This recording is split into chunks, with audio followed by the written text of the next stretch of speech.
Nagtrabaho ko bilang custodian sa isang middle school ng halos 5 taon.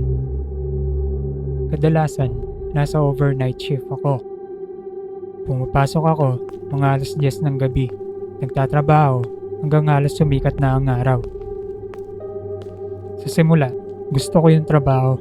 Hindi ko na kailangan makisabay sa mga bata na tumatakbo sa mga hallway o sa mga guro na mareklamo. Okay lang sa akin na mag-isa at tapusin yung trabaho.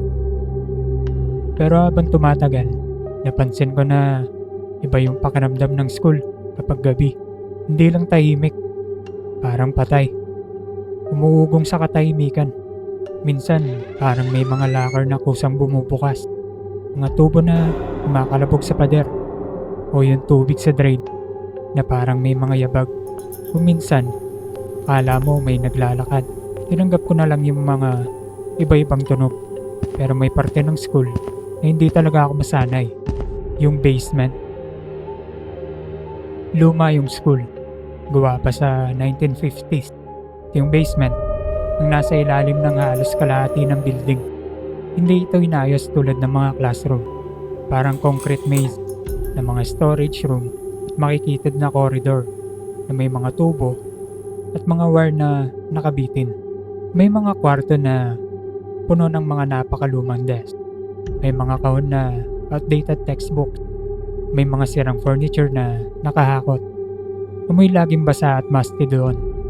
Yung fluorescent light, madalas nagbabas, kumikislap kapag gumagana. Kadalasan, kailangan mo talaga ng flashlight para makita kung saan ka naglalakad. Nung nagsisimula pa lang ako, sinabi sa akin ng isang mas matandang custodian na iwasan na lang yung basement kung hindi talaga kailangan pumasok. Sabi niya, haunted daw yun. Natawa naman ako nun. Pero sa unang linggo, ramdam ko na yung pagkaiba. Kapag pumasok ka doon, parang ibang mundo yung pakiramdam. Kumpara sa maliwanag na hallway, sa taas, may mga gabi na pagdaraan lang ako sa harap ng pinto ng basement. Kinikilabutan ako kahit hindi naman ako pumapasok sa loob.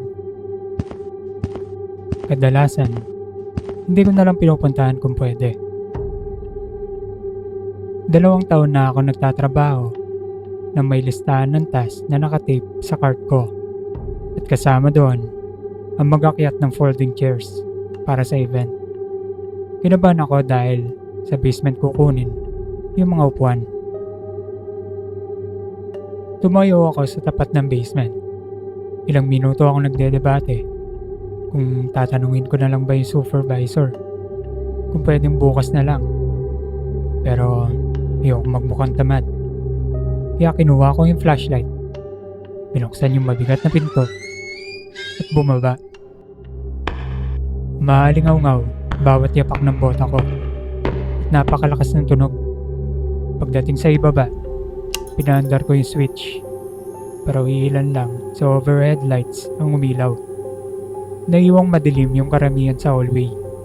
May basang semento doon. Nagpatuloy ako sa paglalakad. Nasa second room, sa kaliwa yung mga upuan. Unang kwarto, puno ng lumang desk, hanggang kisame. Pumasok ako sa pangalawang room. Sira-sira na ang pintuan nito. Puno ng kalawang. Nag-iingay na pag binubuksan. Amoy alikabok at wood polish ang nasa loob. Yung mga folding chairs, nakastack, hindi pantay-pantay ang pagkaayos. Sinimulan ko ng buhatin para madalagan, para hindi pa ulit-ulit na umakyat baba.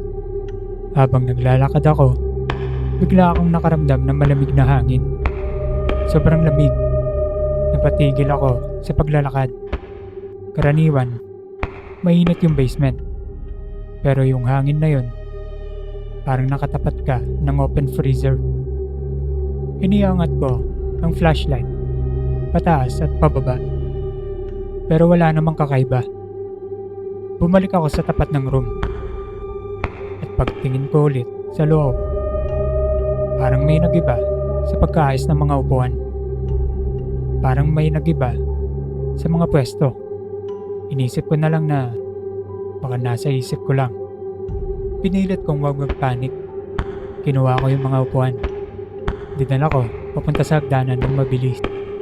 Bumalik ang tingin ko sa isang room. Nakita ko yung pinto na bahagyang bukas. Parang may nakasilip. Dahan-dahan ako lumapit at tumawag ako ng, "Hello? Sino yan?" Nagaya ko ang boses ko dahil sa napakalawak at walang laman na basement. Walang sumagot. Napalunok ako. Binuksan ko ng mabilis ang pinto. Pinatama yung flashlight. Sa loob, wala namang tao. Mga sira-sirang science equipment, kahon na nakastock, at mga sapat ng gagamba lang ang mga nakita ko. Pumasok ako saglit. Doon ko narinig na may parang kumakaladkad sa sahig. Parang may hinihila. Pinailawan ko yung hallway gamit ang flashlight na hawak ko. Wala akong nakita kundi mga anino at konkreto. Pero ramdam ko yun, yung mabigat na pressure na parang binabantayan ka. Kinilabutan ang buong katawan ko. Matras ako at dahan-dahang tumalikod habang nakatuon yung flashlight sa hallway papalapit sa hagdan. Pagdating ko sa hagdan, hinakot ko yung mga upuan na naiwan at tinakbo ko pataas. Hindi ako tumigil hanggat hindi ako nasa main hallway. Hinihingal at pinagpapawisan ako kahit malamig sa school. Sinabi ko sa sarili ko na siguro may mga daga lang sa mga pipes. Pinandado ko ang basement door kahit bawal. At hindi na ako bumaba pa ng gabing yun. Makaraan ng isang linggo, nagmamap ako sa hallway na nasa tapat ng basement. May narinig ulit ako. 3 malakas na dagundong, pantay-pantay, na parang may kumakatok sa dingding gamit ang kamao. Lumapit ako sa pinto at nakinig. Tapos parang may pumatak mula sa kabilang side ng pinto. Nilamig ang katawan ko. Hindi ko binuksan. Humigpit ang hawak ko sa map hanggang tumigil ang tunog. Mula noon, tinanggihan ko ng mag-isa na pumunta sa basement. Kung may kailangan kunin, hihintayin ko ng may kasama. Hindi ko sinabi sa iba, yun narinig ko. Kasi alam kong pagtatawanan lang nila ako. Masasabihin na multo lang. Pero alam ko kung ano yung naramdaman at narinig ko.